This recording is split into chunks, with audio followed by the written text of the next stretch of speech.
En estos días donde comienza ya la primavera en el norte, en Europa y en los Estados Unidos, después de un crudo invierno, donde nevó, y de este lado del Atlántico, cuando observamos que la lluvia también empieza a cederle el paso a días más cálidos, en Bogotá, Monserrate, la montaña emblemática, felizmente está despejada a pesar del frío, a pesar de los días fríos.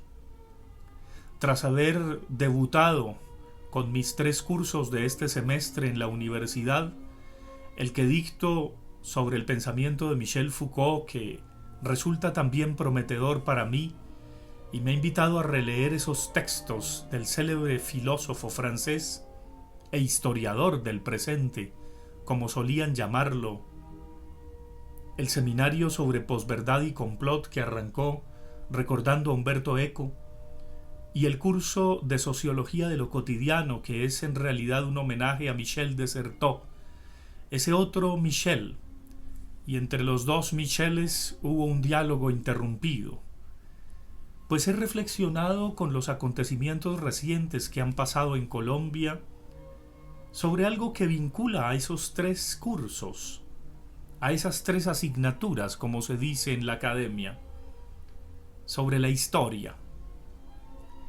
Porque evidentemente 6.402 muertes que ha determinado la Justicia Especial para la Paz en nuestro país no quedan impunes, no proscriben ni prescriben. 6.402 muertes cobardes de jóvenes que hicieron pasar por pertenecientes a grupos armados, particularmente a la guerrilla, y que descubrieron gracias al testimonio de una madre: mi hijo no era de la guerrilla, porque mi hijo tenía problemas de comunicación. Mi hijo, en realidad, tenía un problema mental.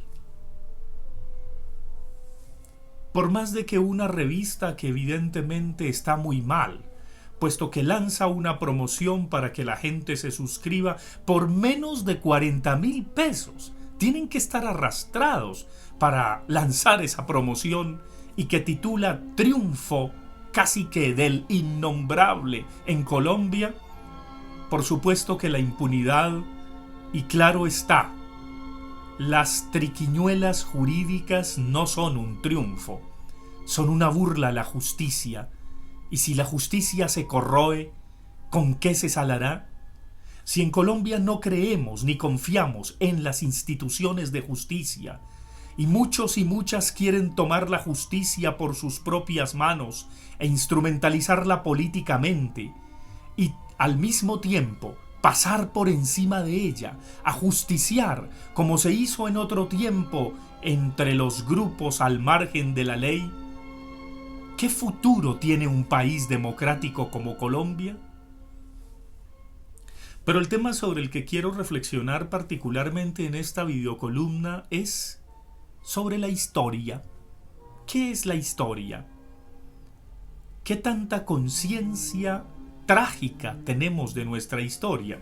Y cuando digo conciencia trágica, me refiero a esa noción nietzscheana en donde no hay una salvación que viene de afuera, no hay un redentor, no hay un mesías, no. Somos nosotros mismos quienes tenemos que asumir nuestro destino, nuestras pulsiones, nuestros deseos. Por eso es que es tan grave criminalizar el deseo, porque es criminalizar el destino. Y quienes lo ignoran también se unen a aquellas personas que de modo fascista obligan a callar u obligan a decir. Hay un pensador que admiro mucho y que justamente he recordado en este fin de semana. En este fin de semana, con la visita del Papa Francisco a Irak, que es uno de los acontecimientos más importantes de una institución como la Iglesia Católica. Yo decía hace un tiempo, ¿dónde están los líderes religiosos en medio de esta sequedad espiritual de la pandemia del coronavirus?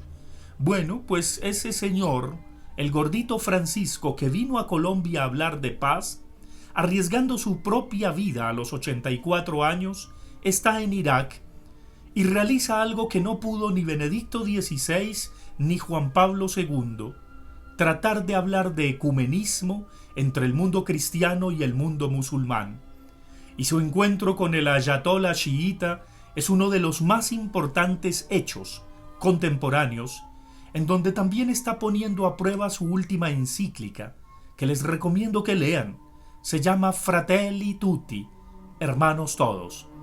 Y ese señor es un líder, da testimonio de esperanza, de que es posible dialogar, de que es posible reencontrarnos, de que vale la pena entendernos, más acá y más allá de nuestras diferencias.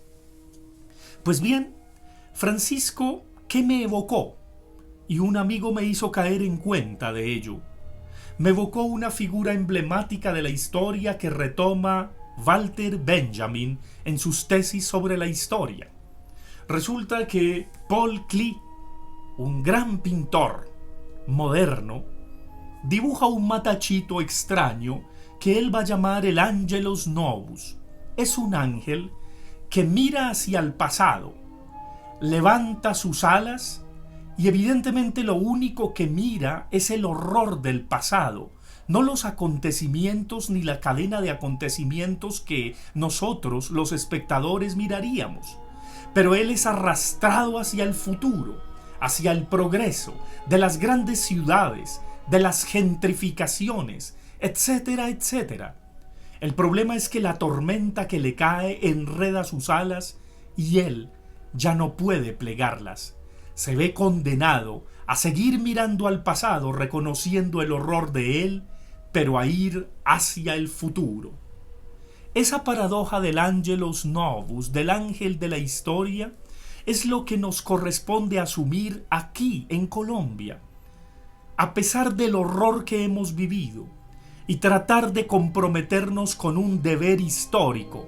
Así como algunos hablan de pacto histórico, nosotros tenemos el deber histórico de pasar las páginas de la violencia, de la muerte y del horror, de no permitir más que Colombia, para mostrarse viva, siga dejando rastros de muerte.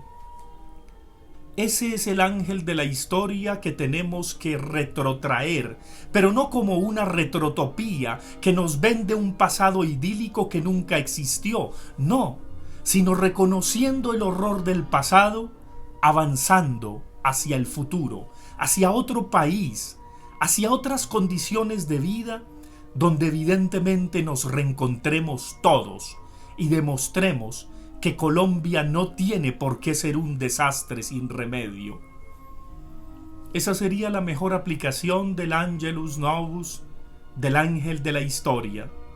De fondo escucho el movimiento que más me gusta de la Sinfonía Pastoral, ese segundo movimiento que muestra justamente ese ir y venir a pesar de todo, ese perseverar, aunque sea absurdo, sí.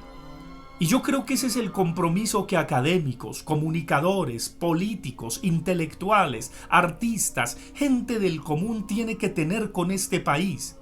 Un compromiso con avanzar a pesar del horror, pero reconociendo el horror sin dejarnos engolosinar por él y sin ajustar cuentas con él. Porque no se trata de una perspectiva de venganza, sino de una perspectiva de reconciliación. Sí, y eso que Francisco está haciendo en Oriente, cuando vino aquí a ratificar el proceso de paz y los acuerdos de paz, es el máximo deber democrático que tenemos que, como ciudadanos de este país, trabajar por él, fehacientemente, a ver si de pronto nuestros tataranietos dicen: Colombia un día tuvo cáncer y se curó. Porque es cierto que el cáncer de la corrupción y de la mediocridad han hecho metástasis. Quizás sea hora de entender esa gran resiliencia, esa gran reexistencia a la que nos convoca, a pesar del horror, el Angelus Novus, el ángel de la historia.